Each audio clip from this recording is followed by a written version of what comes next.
Hello दोस्तों, आज की कहानी है बंदर और टोपी वाले की कहानी। एक समय की बात है, एक गांव में एक व्यापारी रहता था। वह अपना पेट भरने के लिए गांव-गांव जाकर टोपियां बेचा करता था। वह रोज सुबह एक बड़ी सी टोकरी में टोपियां लेकर निकलता था। उन्हें बेचकर वह शाम तक अपने घर वापस आ जाता था। एक सुबह वह अपनी टोकरी में रंग बिरंगी टोपियां लेकर निकला। एक गांव में टोपियां बेचने के बाद वह दूसरे गांव की ओर जा रहा था। चलते चलते वह बहुत थक गया था। उस रास्ते से गुजरते समय एक जंगल भी पड़ता था।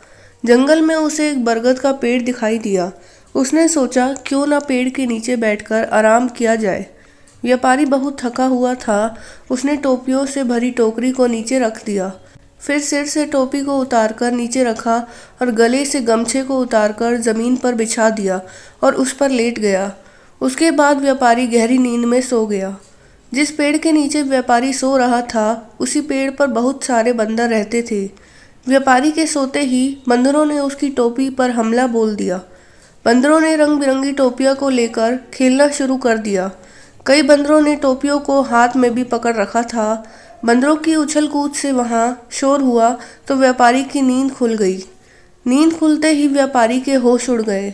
उसकी टोकरी में से सारी टोपियां गायब हो चुकी थी। सभी बंदर हाथ में टोपी लिए हुए व्यापारी की ओर देख रहे थे।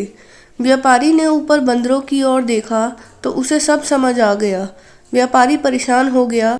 वह सोच में पड़ गया कि अब टोपियां ना बेच पाने के कारण कितना नुकसान हो जाएगा। यही सब सोचते हुए वह अपना सिर खुजाने लगा। उसे ऐसा करते देख बंदर भी अपना सिर खुजलाने लगे। व्यापारी को यह देख गुस्सा आ गया। उसने गुस्से में अपने सिर पर अपना हाथ तेजी से मारा। बंदरों ने भी अपने हाथ से अपने सिर पर तेजी से मारा। बंदरों को ऐसा करता देख व्यापारी को समझ आ गया कि बंदर उसकी नकल उतार रहे हैं।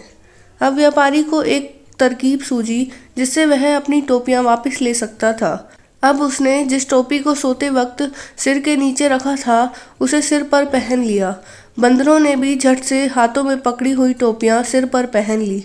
अब व्यापारी ने सिर पर पहनी टोपी को जमीन पर फेंक दिया। बंदरों ने भी व्यापारी की नकल उतारते हुए अपने सिर पर पहनी हुई टोपियां जमीन पर फेंक दी। व्यापारी की तरकीब काम कर गई थी। उसने जल्दी जल्दी सारी टोपियां इकट्ठी की। टोकरी में सभी टोपियों को रखने के बाद व्यापारी वहां से तुरंत उनसे बचने के लिए दूसरी गांव की ओर चल दिया। कहानी से सीख। इस कहानी से हमें यह सीख मिलती है कि परिस्थिति चाहे जैसी भी हो, हमें घबराना नहीं चाहिए। हर हाल में हमें समझदारी से काम लेना चाहिए।